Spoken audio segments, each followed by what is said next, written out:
সকাল সকাল রান্নাঘরে চলে আসলাম। আর এখানে সয়াবিনটাও সেদ্ধ বসিয়েছি। সয়াবিনটা দিয়ে এই যে আলু পটল দিয়ে রান্না করব। আর এই মূলো শাকটা কেটে জলে ভিজিয়ে রেখেছি, ধোবো আরো কবার দিয়ে রান্না হবে। সকাল থেকে এত সুন্দর একটা পাখির আওয়াজ এখানে পাচ্ছিলাম, পাখিটাকে আর দেখতে পাচ্ছিলাম না। অনেকক্ষণ ধরে চেষ্টা করলাম, এই পাখিটাকে দেখতে পারলে তাহলে একটুখানি ক্যামেরা বন্দি করবো, কিন্তু দেখতে পেলাম না।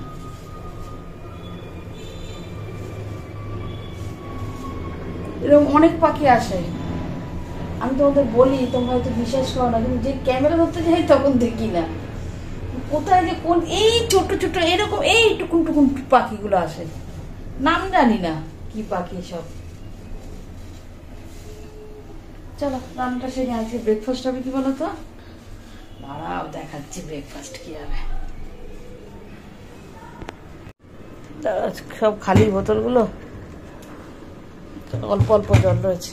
এই যে কাঁঠাল, আর এখানে 4 পিস পেঁয়াজ আছে, দেখি কি খায়। কত মাসে হয়তো রুটিটা খাবে, পাউরুটিটা, আর আমি কাঁঠাল দিয়ে মুড়ি দিয়ে খাবো। মেঘলা গো, খুব মেঘলা আজকে। আবহাওয়াতে তো বলছে যে বৃষ্টি হবে।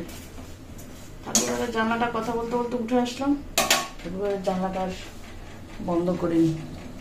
সয়াবিনটা একটু সেদ্ধ হোক, বন্ধ করে দিই, একটু পরে রান্না বসাবো।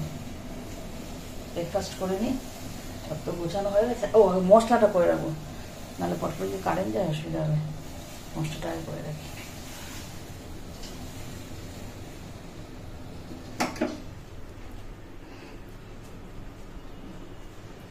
জিরের গুঁড়োটা, জিরেটা ঢালবো, গোটা জিরে। চলো মশলাটা করে নিই।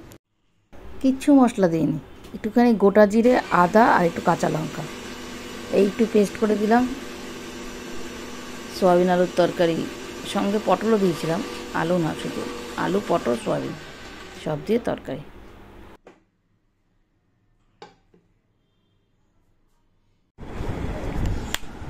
এই দেখো মুড়ি কাঁঠাল নিয়ে নিয়েছি, এটাই হবে ব্রেকফাস্ট।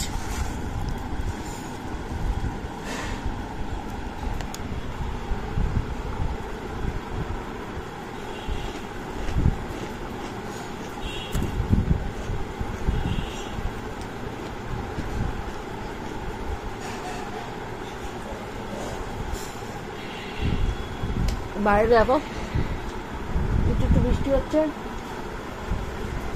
আর গুমোট।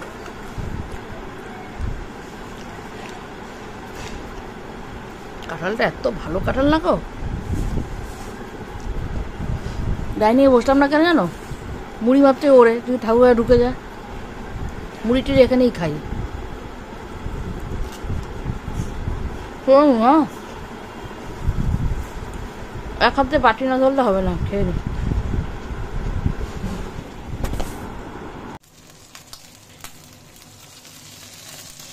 ওই দেখো কাঁঠালের দানাগুলো একটু তুলে দিই। পটলটা বসিয়ে দিলাম জিরে ফোড়ন দিয়ে। এবার শাকটা বসিয়েছি, শাকটা হয়ে গেলে কচুলতিটা করবো, ব্যাস হয়ে যাবে। আবার এখন ধোয়াতে পুরো ইয়ে হয়ে গেল। বৃষ্টি সেরকম একটা হচ্ছে না, কিন্তু পৌরসভা থেকে এসছে বাড়িতে বাড়িতে জ্বর হচ্ছে না, মশার লার্ভা টার্ভা আছে নাকি, জল জমা আছে নাকি চেক করতে।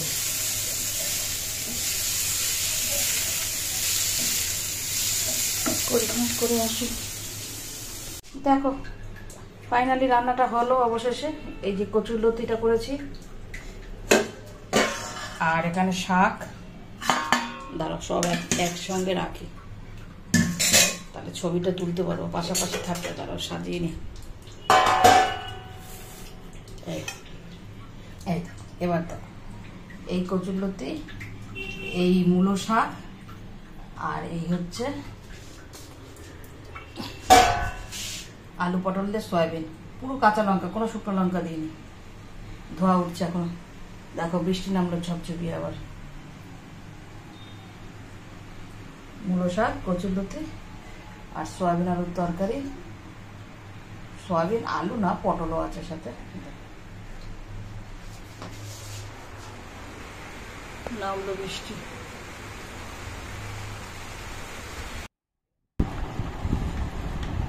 পেয়েছো লঙ্কা? মূলো শাকটা শাক ভালো বলতে নেই, এত ভালো হয়েছে, মজেছে যেরকম স্বাদও সেরকম। এই সময় মূলো শাক এত মজে না।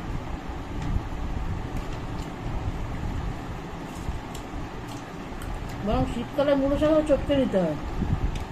আমি চটকাইও নি কিছু না, শুধু কেটে ধীরে জলে ভিজিয়ে রেখেছিলাম।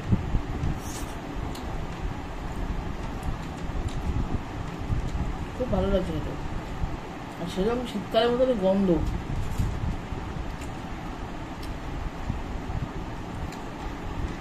খেয়ে নি। হ্যাঁ, এটা বাজারে দিয়ে আনা না কিন্তু মূলত, জানো তো, উল্টো আছে। রাস্তার ভ্যানে।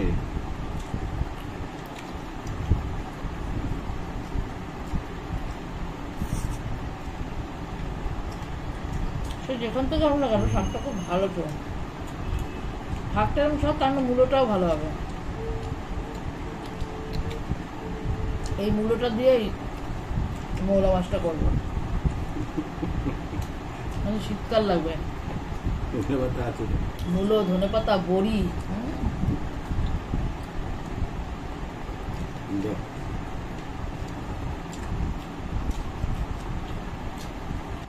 এবার কচুরলতি দিয়ে খাচ্ছি, এত ভালো হয়েছিল কচুরলতিটা।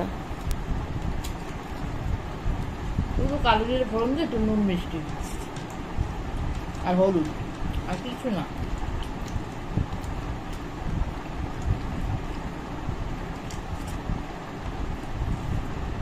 এবার সোয়াবিন খাবো। সোয়াবিন, আলু, পটল। সোয়াবিন দিলাম না আলু পটলে?